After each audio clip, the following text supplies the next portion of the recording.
Darada amesema hakika sisi walahi tunawakenulia jamaa ili hali ya nyoyo zetu zinawalaani. Haya, unaona, takia mnaweza kuongea na Muislamu na mnaongea na yeye na yale ambaye anayatamka kwenye mdomo ni mengine yako kwa moyo, sio hayo anayatamka kwa mdomo, ni mtu mwingine anaweza kugeuka anytime. Kwa hivyo ina maana ya kwamba Muislamu wa kweli, wewe ukiwa Mkristo, hufai kumwamini 100%. Hufai kumwamini. Hufai kumwamini 100%, kwa sababu Muislamu anataka watu wote wakuwe Waislamu, liwe liwalo. Watu wote wakuwe Waislamu, liwe liwalo. Sasa hapa kuna kitu kimoja ambacho hapa kinaitwa katika hiki kitabu. Katika hiki kitabu kinaitwa Bulughul Maram. Bulughul Maram. Bulughul Maram inasema hivi.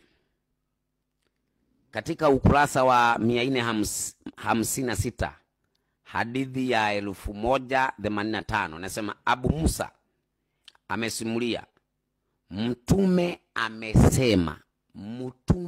amesema anayepigana ili dini ya Allah iwe juu, basi huyo yuko katika njia ya Allah.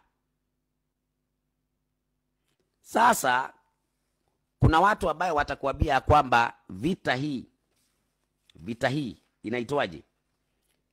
Inaitwa jihadi. Unaona kitabu hiki hapa inaitwa kitabu cha jihadi. Kitabu cha jihadi. Abu Hulaila amesema, Mtume amesema, anayekufa bila ya kupigana jihadi wala asizungumzishe nafsi yake kupigana jihadi, atakuwa amekufa katika sehemu ya unafiki. Kwa hivyo ina maana ya kwamba Muislamu yoyote anatakiwa apigane jihadi. Lakini jihadi hii ambayo Waislamu watapigana, kuna wale watasema ya kwamba wanapigana jihadi ya kuenda kufanya dawa. Wanapigana jihadi kwa ajili ya kuwafanya watu kuwa Waislamu. Hiyo ndio jihadi. Lakini kuna wale wanapigana jihadi, anapigana jihadi ya kuua watu ambao si Waislamu. Anasema ya kwamba kuwaua watu ambao si Waislamu ambaye wamekataa kusilimu, amepigana jihadi. Kwa hivyo yule ambaye anaelewa hayo maneno ya Mtume Muhammad, kupigana jihadi ni kuwapiga wasiokuwa Wakristo, wasiokuwa Waislamu, hiyo ni jihadi. Hiyo ni jihadi. Lakini jihadi ambayo tuseme ya kwamba wahadhiri wa Kiislamu ambao pengine tunajadili na wao kwa muda mwingine, wanaweza kusema ya kwamba jihadi ya leo ni kuweza kupigana kwa ajili ya Mwenyezi Mungu kwa hoja, sio kupigana kwa ajili ya mapanga. Lakini leo kuna mtu ambaye anaweza kwenda akachukua bomu, na anapochukua bomu, ile bomu yake anaiweka kwa mwili wake, anajilipua na anawaua makafiri.